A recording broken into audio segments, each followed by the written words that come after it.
Hi, this is Pat McDonald, your host for Vote for Vermont, where our tagline is Listening Beyond the Sound Bites. Tonight, Ben Kinsley has joined us as co-host and co-producer. How are you? And we have three guests tonight. We have Dave Birmingham.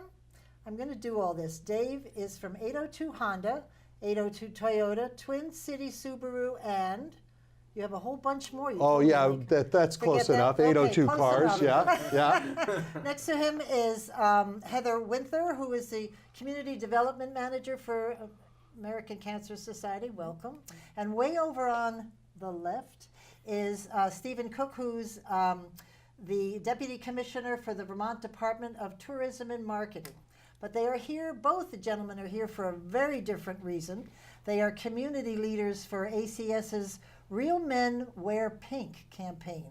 But before we hear from them, we're going to ask Heather to tell our audience a little bit about your background and your present role at ACS. Sure. So I came to the American Cancer Society actually in July, so it's somewhat recent, but I've had a long-standing love for the work that they do. It's impacted my family. I have a lot of cancer survivors in my family. I have some family members that are currently battling different types of cancer right now. My mother personally is a 2 times breast cancer survivor who actually just about a week and a half ago had a scare of a third episode. Fortunately, it was not cancer cells, so it's something that I personally am at a high risk of, and I think the work that we do is very near and dear. I've heard some amazing stories. I've been able to interact with a lot of great people in this role. Yeah, and we're going to talk about it a little bit later, but we're very active in this area in the Relay for Life, and I've participated for years because I'm also a cancer survivor, so I appreciate what you're saying. So, and your work as Community Development Manager, what does that kind of mean? Just getting out and informing us and telling us what's up, and what do you do for your job? Sure. So part of what I do is also who I interact with. So different community leaders like Dave and Steve, it's working with different people to find a way to either share their unique story, how they might have a connection to cancer, whether it's a personal journey or a pledge they've made to inform and educate the community. And the idea is that by having people in the community talking to fellow community members, raising awareness about where funding is most needed, areas for risk reduction. So as a community leader, I work within the community with community leaders to help spread awareness and fundraise. Excellent.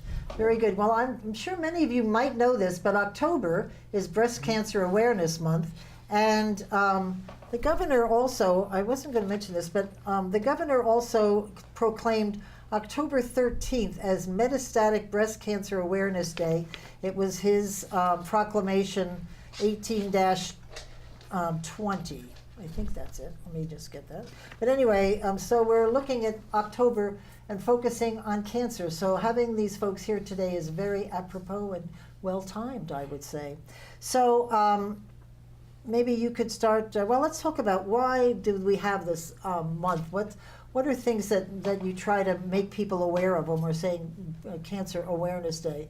What are we trying to get across to people? Sure. I mean, people live with cancer for years, so also, for months, for days, for moments. And so the idea is that there are people talking about and living with and fundraising for cancer year round, but by having a dedicated month and a dedicated color or a symbol like a ribbon, we're able to find a way to unite and come together and kind of saturate this one time of year to really make a larger impact, to have our voices heard louder. And it's a color and it's a symbol and it's a month that's recognized not only regionally, nationally, internationally.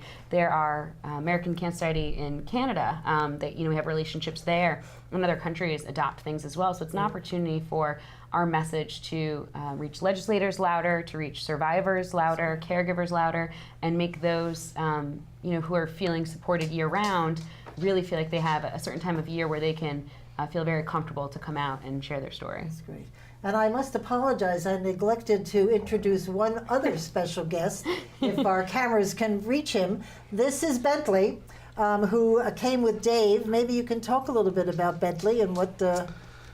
Well, Bentley's kind of our mascot at 802 Cars, and he's a good sport. So we put him in pink. They put him in all kinds of costumes for different things, But so when I was approached about being a real man that wears pink, I said, could Bentley be my co-pinkster? And so we're doing a joint fundraiser, and I hate to say it, he does a better job than I do. So. Would I give him The money? dog's always. They always, Exactly. yeah, he's more Exactly. sympathetic or something, yeah.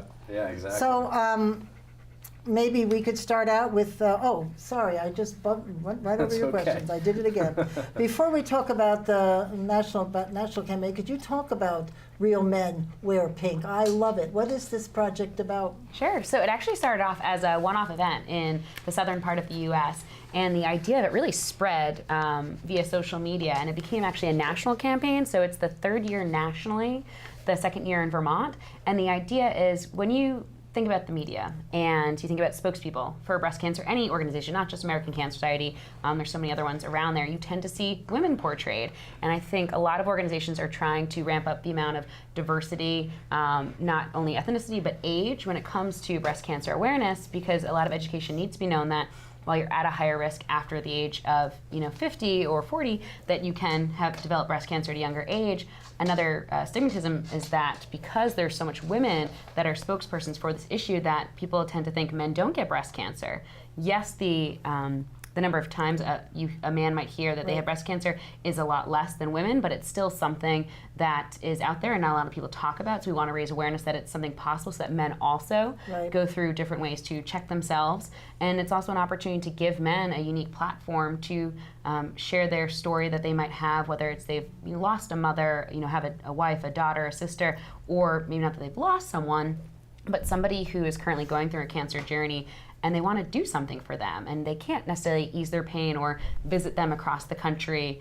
It's an opportunity for them to fundraise to make sure that more advanced technology is made available to them so that their treatments are less painful or maybe shorter. And so it gives men a platform to really stand out. I think all of these men are already standing up. They're great community leaders and they do a lot year round, but it's a way for them to really, I think, stand out and have a visible, be more visible. That's great.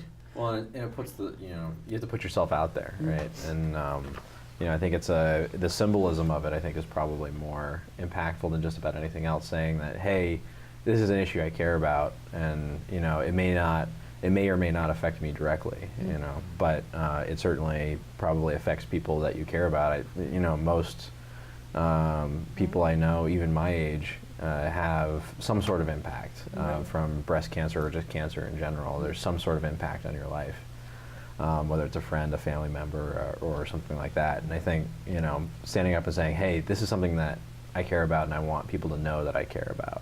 Yeah, I think also this time of year, for anybody to wear pink, it tends to be more autumnal color, so to wear pink really stands out. And one of the pledges we kind of asked the men to try to do throughout the month is to wear pink or document things that are pink. So putting your dog in pink, wearing a pink t-shirt, a pink koozie on a drink, things like that. And the idea is if you do something enough, it will cause people to ask why. And so each man has a unique story and has a unique way to kind of show their pink.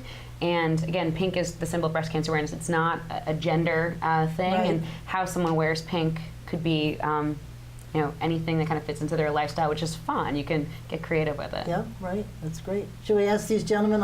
I've completely messed up the question, so good luck. Okay. That's all right. But maybe we could bring you both in right now. Maybe, Dave, you could turn your head a little bit so our camera can show what you have done on both sides of your head. So like you were saying about conversation starter? Yeah, really, exactly. Do I see him in a restaurant? What do you do? Well, so one of the challenges for me was I just don't have that much pink clothing, and I got some socks, look at the socks. and a couple shirts, but I was trying to think of a way to raise some money and to raise some awareness, because those are the two challenges, right? Funds and awareness. And I thought this might spark both. So I set up a challenge that if I could raise $1,000, I'd do one side and $2,000 the other side, and $5,000 it would all come off. So, and Heather found a volunteer, Sarah, over at Salon Styles in Essex Junction, and she did this work for us, and and we hit the goal. So I'm at $5,300 or Good for something. you. and- That's great. What drew you to this, to be a community leader?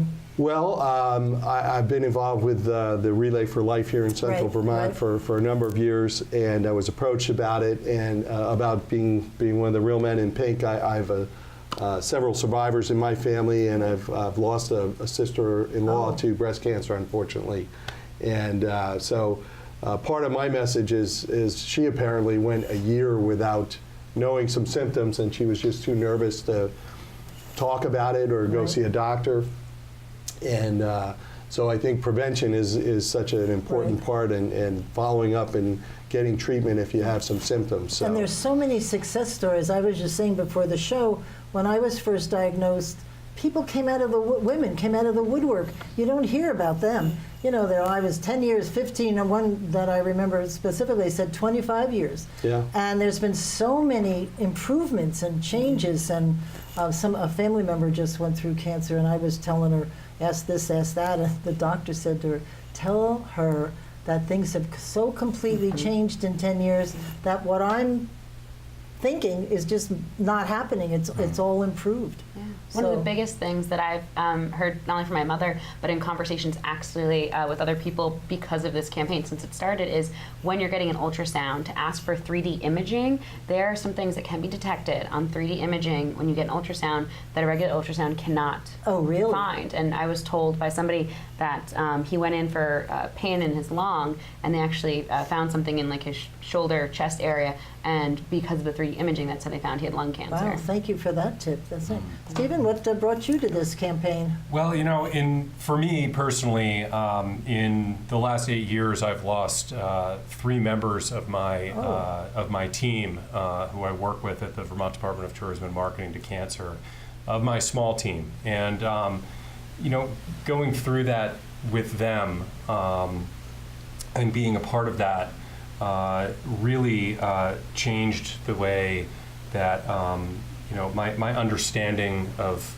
cancer and of breast cancer, and you know, I really want to do something to help raise awareness amongst my friends, my family, my colleagues, and also to try to give back. So, you know, that's what is driving me to participate in this event. And you know, I just, the stories that I hear from my friends and family and coworkers, you know, everybody has been touched in one way or Yeah. another. Every single person who I've communicated with or who has donated to this effort, and I think that's something that you know, it's something that I don't remember, you know, as a child. Is something that, you know, to me seems to be more prevalent, and I think it's important for us all to be aware of the things we can do to take care of ourselves, the things we need to watch out for. So it's been, being a part of this this cause has been very educational for me as well. That's great. Thank you for that. And so I'm assuming your department is very supportive. Oh, absolutely. The members of my team, you know, the members of our Agency of Commerce have all been very supportive. You know, it's a cause that everybody has joined in the effort. That's great. So how did you get approached? How did this all happen?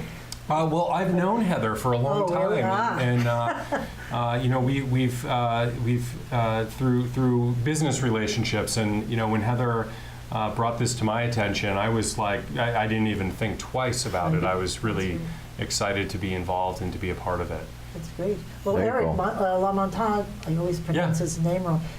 He was involved and has done a lot on his Facebook Yes. with some funky little glasses and all pink, if I remember correctly. Yeah. I was going to put him at the end of this show, but he's been involved in it. Yeah, I've seen some of the stuff he's posted, and you know, maybe that's a good opportunity to segue to talking about how, you know, breast cancer impacts Vermont. Like, what are some of the Right. statistics in Vermont? Do we know if it's more prevalent here, less prevalent here than across the country? Are we doing anything different than other states are doing to address this as a challenge? And you know, what are we doing here in Yeah. Vermont? Yeah. Vermont does have quite a few hospitals that offer different oncology services. Unfortunately, for someone who might have a very advanced type of cancer, a very specific type of gene, they might need to go out of state to get treatment, but there are fantastic hospitals. You know, there's Norris Cotton up in Right. the Newport area. We have some in St. Johnsbury, obviously UVM Medical Center, Dartmouth Hitchcock. So there's, I apologize for anybody that I didn't name. Well, but our hospital right here in Berlin has a cancer center, research center. Right. Treatment center. So the fact that we've got quite a few options here, and what's nice too is that there are other like support services. So one program that American Cancer Society has is called Road to Recovery, and that's if someone lives in maybe a rural area or doesn't have access to transportation, we have volunteers across the state that will pick you up, bring you to treatment, or bring you to an appointment and back, and that's all volunteer funded. There are other states that actually have that program funded by grants. We have tried to get grants funded, and we're struggling in that area. So oftentimes programs like Real Men Wear Pink or some of the legislative efforts that we do through CAN, which is our Cancer Action Network, Right. we are trying to get grants funded so that we can pay some of these volunteers. I know right now, for instance, Franklin County really has a deficit of volunteers. We really need more in that area to bring people to Northwestern Medical Center. Though there are other resources that are readily available. There's the Hope Lodge, which is in Burlington, Vermont. It's right near the UVM campus, and it's a facility that is fantastic. I believe it's a LEED certified building, Right. and it's a place not only cancer patients but their families can stay as well while they're receiving treatment at UVM.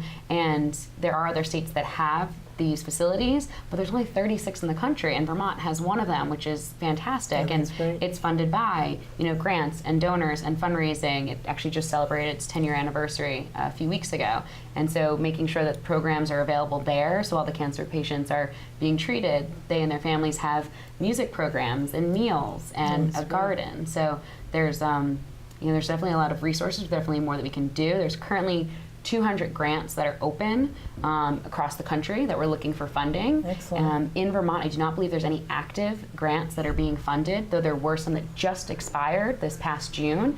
So there definitely has been work that's been done at UVM Medical Center. I believe right now there isn't something currently funded, but for anybody who is looking to see which grants are trying to be funded or has a grant that they're looking to be funded, there's a very scrutinous process, but the great thing about American Cancer is we tend to actually fund more abstract and younger researchers, not only across the country, but I think also in this area, because we don't want to just look at traditional ways. We really want to be experimental and really attack cancer from every I don't angle. know if you have numbers with you, but I remember when I first moved to Vermont, I heard that Vermont, and I don't know if this is true, was much higher in breast cancer than any other place in the United States.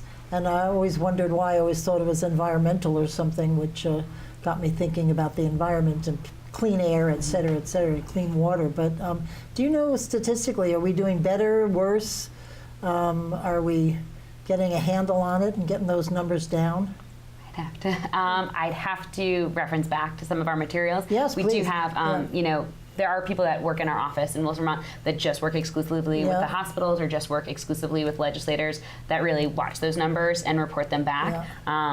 So it's something I could potentially look at and reference back yeah, to. because But we'll get some. We'll stick it up on the end of the show, because I know. I think now the key is in early intervention, Right.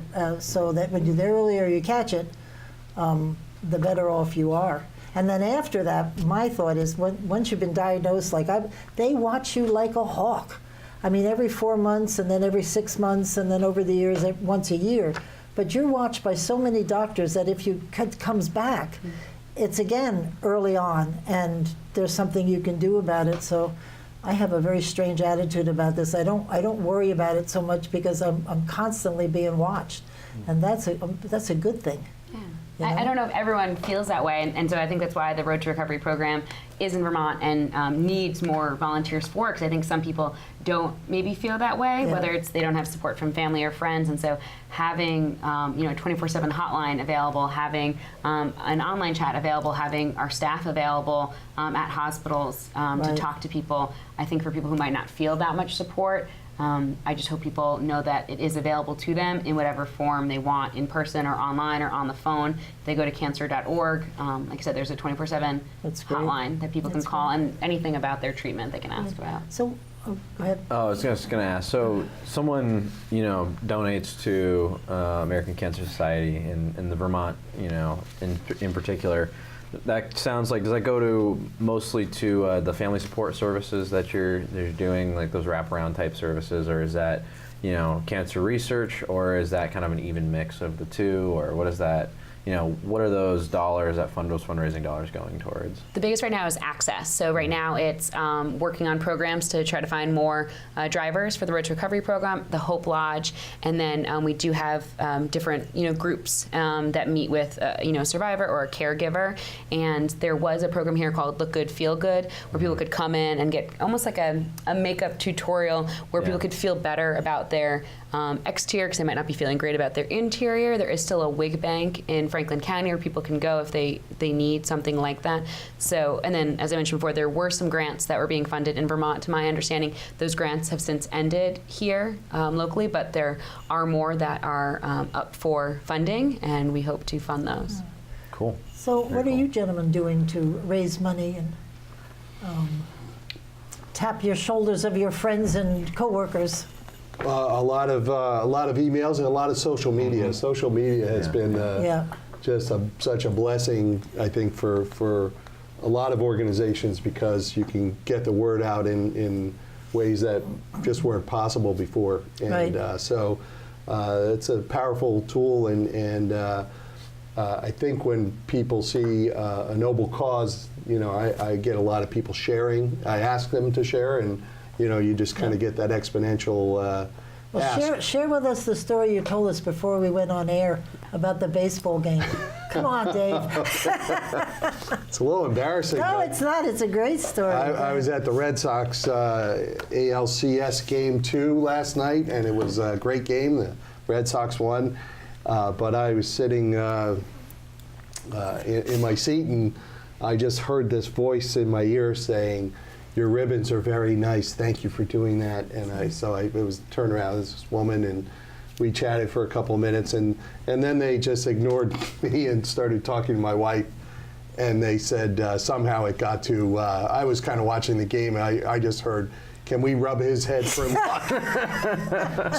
so whenever there were 2 strikes or something, I'm feeling somebody rubbing Well, you're bringing good luck. I think they were rubbing the ribbons. Yeah, so, that's good. I'm trying to figure out, it's hair that's just been dyed, right? Yeah. So this very talented hairstylist did that and just left the hair and then dyed it pink. And Good job. actually did that first because we didn't have all the money to shave the rest of it until about the 2nd or 3rd hour of the process. Explain to people what you did about the money that goes along with the ribbons. Oh, yeah. I mean, I set a goal to raise $5,000 by last Wednesday when this was done. And I said, if I get so much, we'll get this done and that done, and $5,000, everything comes off except the ribbons. Wow, that's great. And honestly, it was.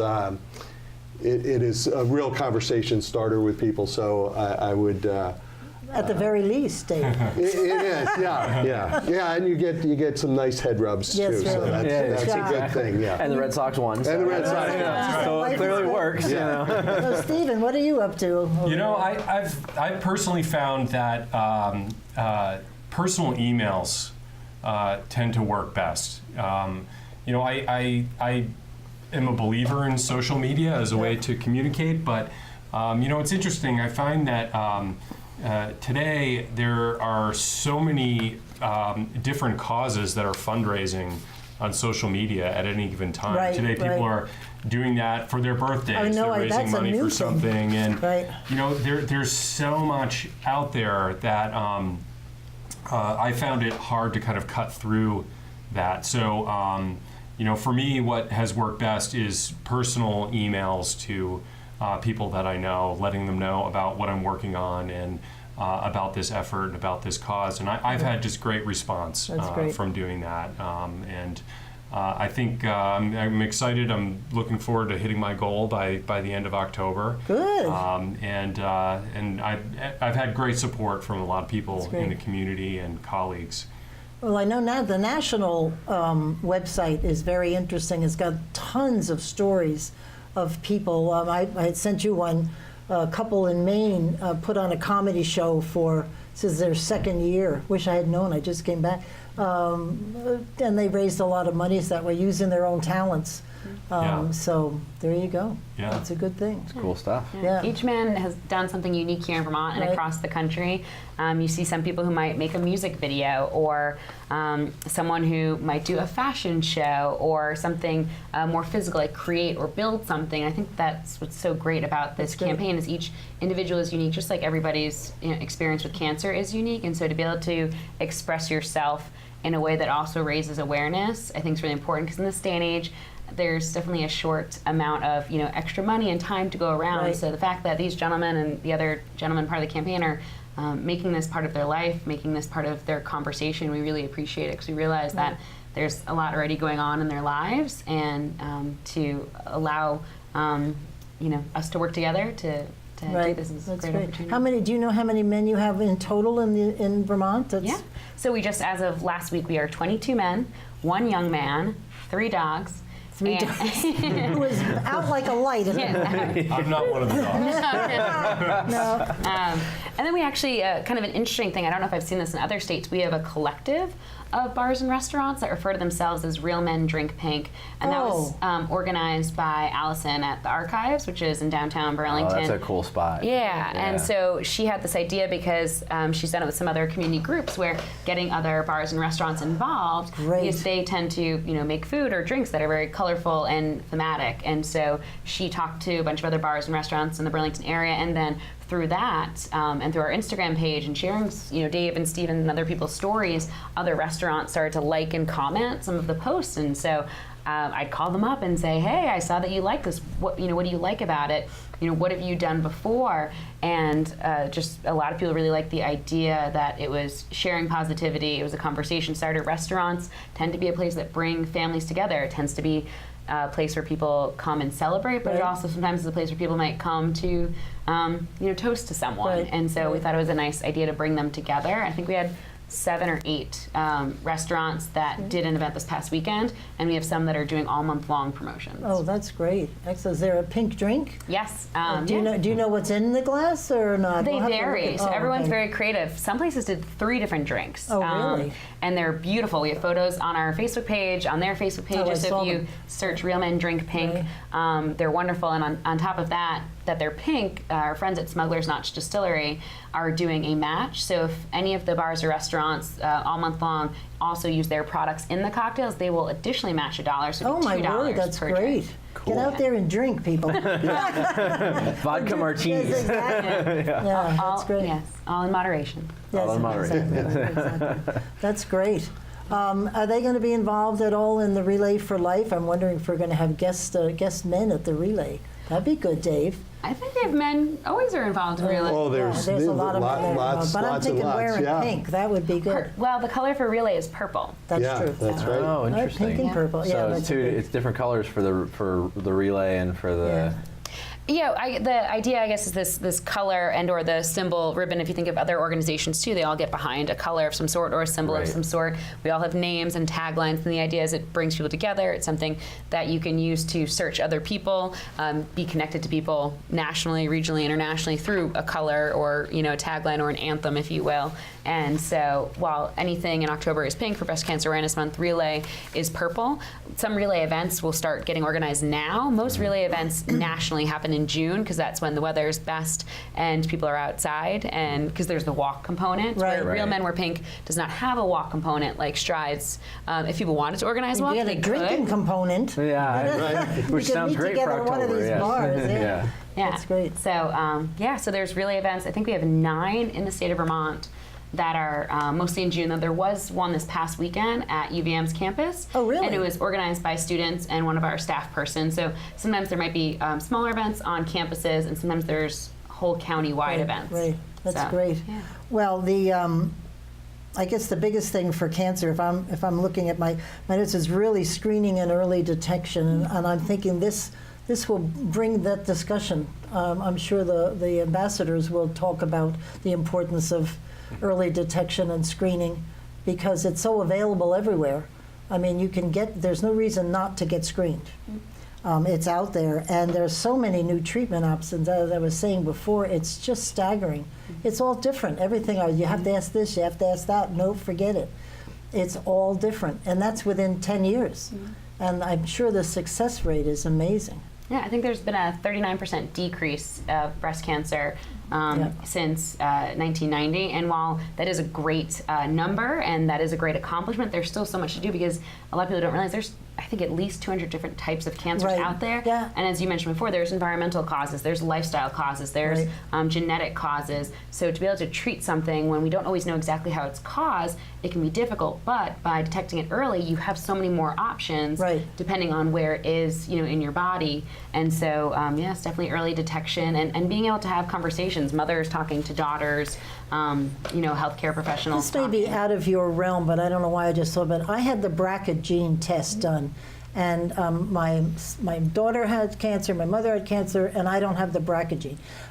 Does that apply if somebody has a BRCA gene? Does that apply to men? Do you know that? You may not know that at all.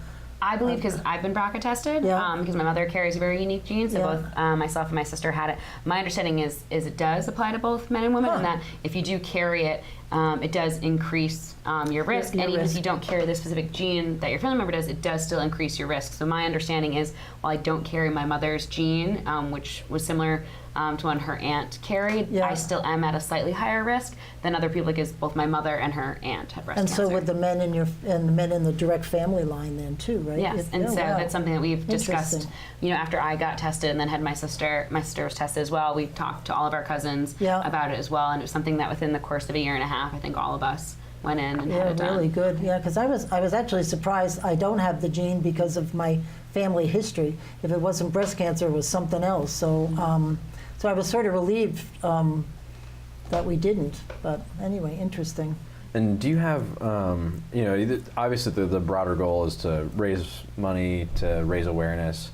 Do you have any benchmarks that you're kind of testing that against? Do you have a fundraising goal? Do you have an awareness goal? Like, we want to have reached this many people in 6 months or whatever. Is there kind of something that you're evaluating your progress against? Sure. With the Real Men Wear Pink of Vermont campaign, we did set a goal of $35,000, and that was based off of last year's involvement of the campaign, which we did kind of as a group effort at the office, so there wasn't necessarily a concentrated person doing it. And so this year, because we have a little bit more focus, we have men who, we have a larger group of men that are involved this year.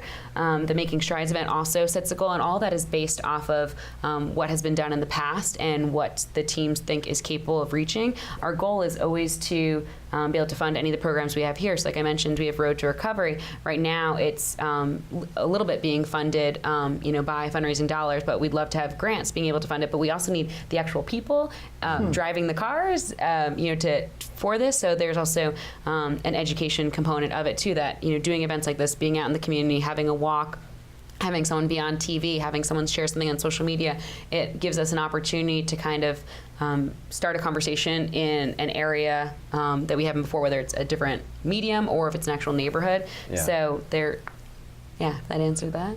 Yeah, and I'll just kind of, because you've you touched on it a couple times, but the having worked in nonprofits, for several years, leveraging fundraising dollars to get grant money is a really key thing. Yep. So it's not, it's a real skill. because they always want to, grant writers almost always want to see some level of existing fundraising and to build that infrastructure, and then they're like, okay, this clearly has community support for this program, and then that's when grant money starts coming in. So it's doing those two in tandem. It's like that early fundraising for any of these programs is really key to being able to get that long-term grant. Yeah, definitely. I mean, American Cancer is the largest nonprofit, non-government funded organization that funds cancer research. Like, there are individual hospitals that might do fundraising, but as a national organization, we do the most fundraising. And as I shared earlier, we fund the most experimental type things. So while other people might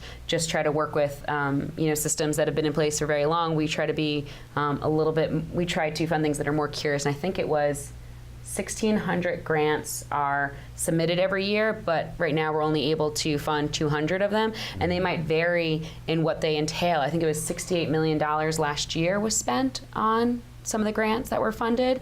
I'll have to double check that number, but I believe it was around there. So it's depending on what they're experimenting on, what type of cancer it is, how many test subjects they have available.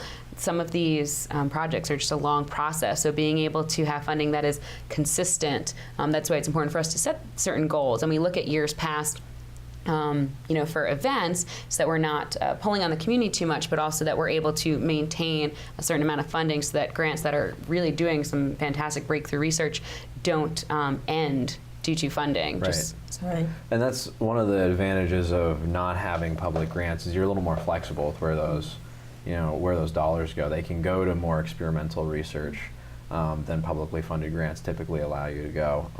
And the same thing for like those wraparound community support, family support type programs. A lot of government funding won't go towards that.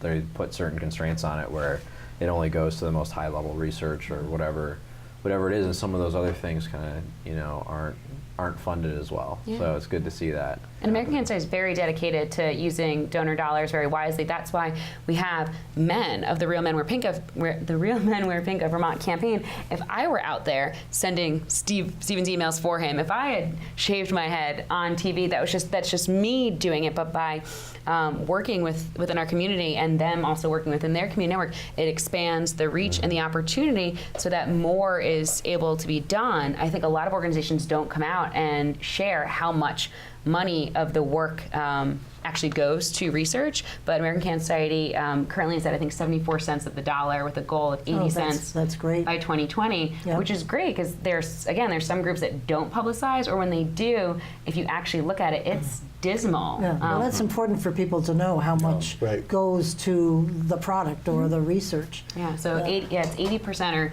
80 cents on every dollar by 2020 is the Yeah. goal, and right now we're at about 74, 76. Do you men meet caregivers? Because when I think of men in breast cancer, it's mostly in the role of caregiver.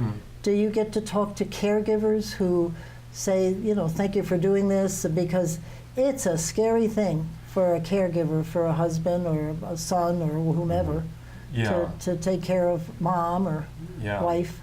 Well, I mean, like I mentioned earlier, we all have a personal story that has touched us in one way or another. And yes, I know many male caregivers who have been involved with their spouse or partner who have been affected by breast cancer. And in my lifetime, I've been able to see that and experience that, through their eyes personally. Right. So. It's absolutely these are some of the things that touch me emotionally, that really make me want to be involved in a cause like this, because it could happen to any one of us at any time. That's right. And I think the men I know in my life, they're not sure what to do, and that I think they would feel bad if they did. I don't know if there's a wrong thing when you're trying to take care of a loved one. I don't think there's any wrong thing, but they just want to do the right thing. And I think American Cancer does a lot of lessons or education for men or anybody in the caregiver role. Yeah, there's fantastic resources. Again, there's a 24/7 online resources. Right. You can do a chat or you can call. There's also a program called Reach to Recovery, where if someone's been recently diagnosed with breast cancer, we're able to match them with somebody else who also has had a similar diagnosis, and they can be a support person for them. And that can vary by age and gender. But again, that's something that's available online. And that is Reach to Recovery is specific to breast cancer. Yeah. There are other groups out there for different types of cancer as well. That's one program that American Cancer Society has. And I know my father, for instance, when my mother had breast cancer the first time, she didn't end up needing to go through chemo radiation, so it ended up being a very quick journey compared to some other stories I've heard. But the second time around, it was a little bit more intensive, and he didn't really know what to do. My mother went to support groups, but he didn't necessarily think to go to a caregiver group, and he couldn't really ease her pain. So he struggled at times to realize, what could he do? And he knew she liked to bake. and she likes to be on Facebook a lot. So he kind of made the suggestion to her, why don't you talk about your baking on social media and express like, hey, I'm feeling like crap today, but Yeah, right. but these cookies smell great, don't they? You know, and so Nice. that's something that, you know, and not a week goes by that still now, you know, she's been clear for quite a while that she doesn't post about her cookies and, you know, tell me about this friend she has. And I say, oh, I've never heard of them before. Where is she? Oh, they're in, you know, Texas or this and there. I'm like, so you don't actually know this person in real life? No, but we met through Facebook. Facebook, right, Yeah. right. Yeah. Yeah. Well, That's my great. wife and I met through Facebook. So there you go. Wow. Did you really? There's a Yeah. story. We have to do a show That'll be on that. We'll do it another time. But I think so. My grandmother went through breast cancer. My grandfather is a engineer, and I think this is true for a lot of men. He really struggled with the fact that he couldn't fix it, right? And I think Right. that's you know, kind of similar to what your dad went through probably, is that he just wanted to fix it and it wasn't something that he could fix and didn't know how to handle that. So I think a lot of times, you know, caregivers, you know, whether they're, you know, men or women or whatever, they're in that boat of, you know, they want to be able to do something, but you're right, they don't know what to do. And this is an outlet for that. Because, you know, as a family member, you know, there's not a whole lot that you can do other than help the person, you know, the loved one through what they're going through, take them to doctor's appointments and be there emotionally. But, you know, as the caregiver, you know, you want to be all in, and that's, you know, this is another outlet for that, which is why I think it's so great about it.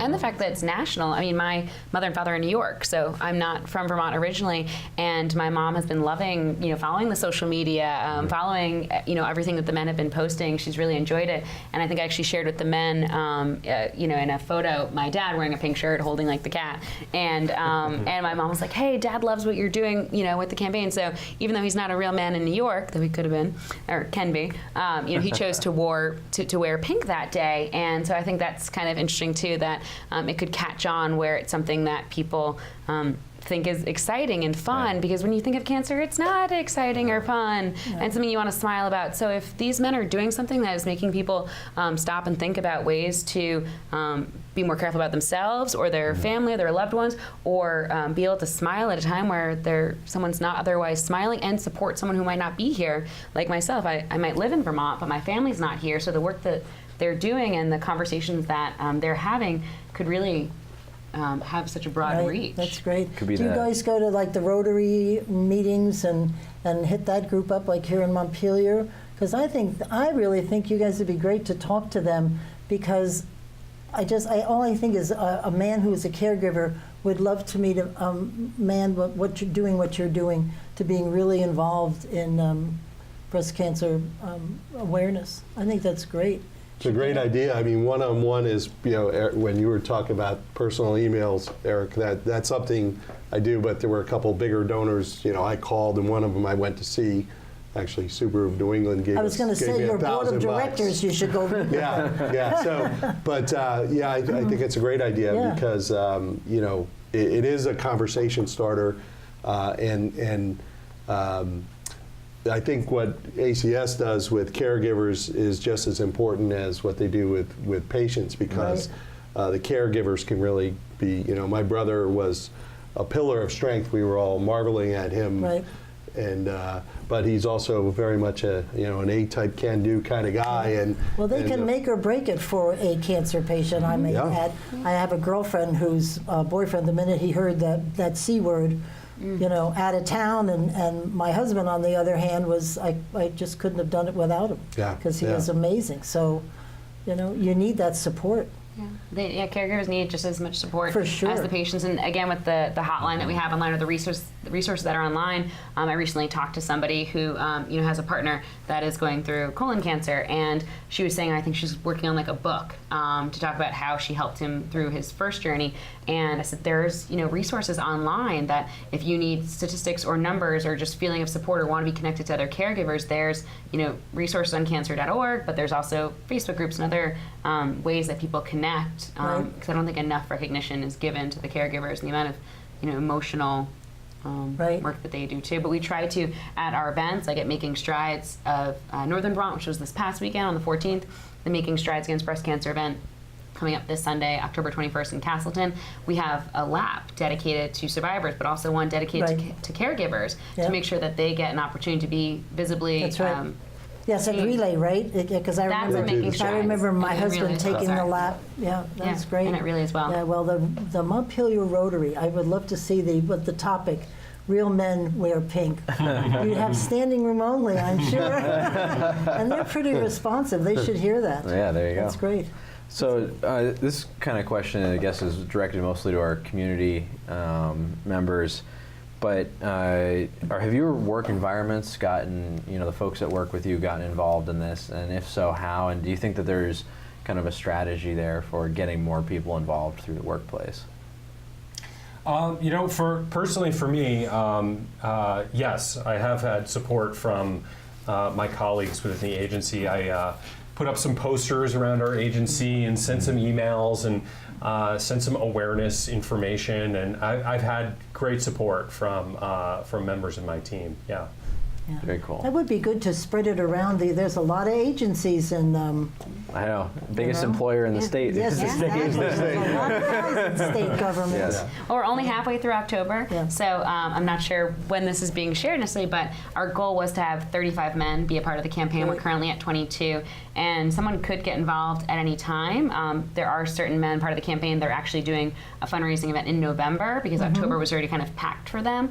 And so if people want to get involved, Great. you can still get involved anytime between now and the end of the year. Great. Because October is Breast Cancer Awareness Month, you might just tend to see a little bit more throughout the country Right, around this topic. right. So there might be you might perceive there's more support. But if someone feels inclined to get involved with Right. us, in addition to Real Men Wear Pink, as we've discussed, Dave's part of the Relay for Life, which happens in Right. June in central Vermont. So there are opportunities year round to get involved. So if someone says, this is a busy time of year, but it matters to me, there are countless ways to get involved. Does your job bring you up to the State House to talk to our legislators, or will you be going up there this year? So we have a staff member, Jennifer Costa, who's our government relations director, Oh. and so she is goes focused up in there. So there. having one person focused is very valuable because Yeah. it really allows her to concentrate her time on that. Yeah, I think they're very receptive up in the legislature. I'm trying to remember who I knew from ACS who was your legislative liaison, but Brandy.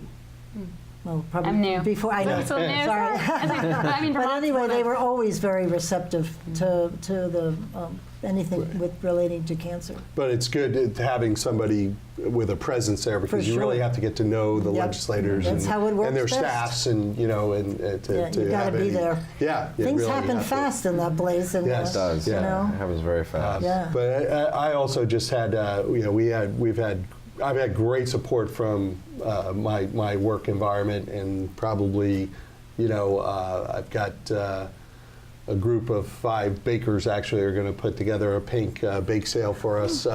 Super. And, I'm very lucky to have a lot of engaged Flying team. pink balloons on all We're the sporting cars some like they pink do. balloons, and we're going to do a company-wide thing the last week that is Good for you. It's not Secrets? fully it's You'll not have fully to kill us fleshed out if yet. you would. No, not quite, good. but To be we'll- announced. Yeah, we want to finish strong. Good. And we should mention that there's the good news is, even though October is Breast Cancer Awareness Month, we are able to fundraise through the end of the year. So through Good. Oh, that'll give you yeah. some- So really, we get three plus months. Get in the to- holiday spirit when people Sure, wanna sure. give. So yeah, so Yeah. we can. There's plenty of time to give still. Yeah. That's great. And for those, obviously, who are looking to how to get involved, we're on Facebook, we're on Instagram, we have a website. If someone doesn't necessarily, have a personal connection to these two guys, though they should, because they're awesome. If someone wants to support just the program itself, you can go to the website and just support the program, or you can go through the website and view the different profiles of men and dogs on the website to see. And if one person's story kind of touches home for you, you Right. can choose to contribute to them that way. That's great. Does Bentley have his own Yes, profile? Bentley's out like a light. I'm yelling in his ear here, and he's out like He's a part light. of mine, but somebody was Yeah. saying he should get his own Instagram page or something. there you Exactly. go. Yeah. So is there anything else, because what I'd like to do is take a couple of the minutes at the end of the show and display some of the statistics. We can do a little research and get some stats up on the end of the show for people to know about breast cancer here in Vermont, because I think we've done good. I think we've done good in this area. So Anything else you want to share with our audience before we wrap it up? I guess just let people know that no matter where you are in your life, there's an opportunity for you to get involved, whether it's volunteering to be a driver, or if you have the ability to donate a monetary amount, or just to be there for someone to see something and maybe start a conversation at your workplace or at your home or with friends, and see if you being that conversation starter opens up someone to be able to feel comfortable sharing their concerns or Right. fears. And then another volunteer aspect with some of our events, like the Relay for Life, we need a volunteer, something as simple as a crossing guard, or someone to help us put sand in luminaria bags right, at an event. right. So if you're someone who just wants to do something but likes to be a little bit behind the scenes, or you don't necessarily have the funds to be able to make a financial involvement, or if you're looking to fulfill community service hours, anybody can get involved. A high school student, a church group, anybody who feels like they want to do something and they either want to be very visible or kind of behind the scenes. There's always a need for volunteers. I must say, my dad was a driver for people going to treatment, and there's a lot of people who live alone. And it was my dad who brought them to treatment and brought them home. And the ride home sometime was, was pretty emotional and for the person. And because they knew my dad, they used to open up and talk to him. And I think he thought that was the most amazing thing he had done in his life, was to get to know these people, especially the elderly people who are perhaps alone and don't have family here to help them. So it's a worthwhile thing to do, and it doesn't. You can pick and choose how much you want to get involved and not. So anyway, anything? All right. Well, thank you all for joining us. Thank you for listening in. We really appreciate this, and maybe you want to think about volunteering. Thank you all, and we'll see you next week. In the meantime, keep listening beyond the sound bites.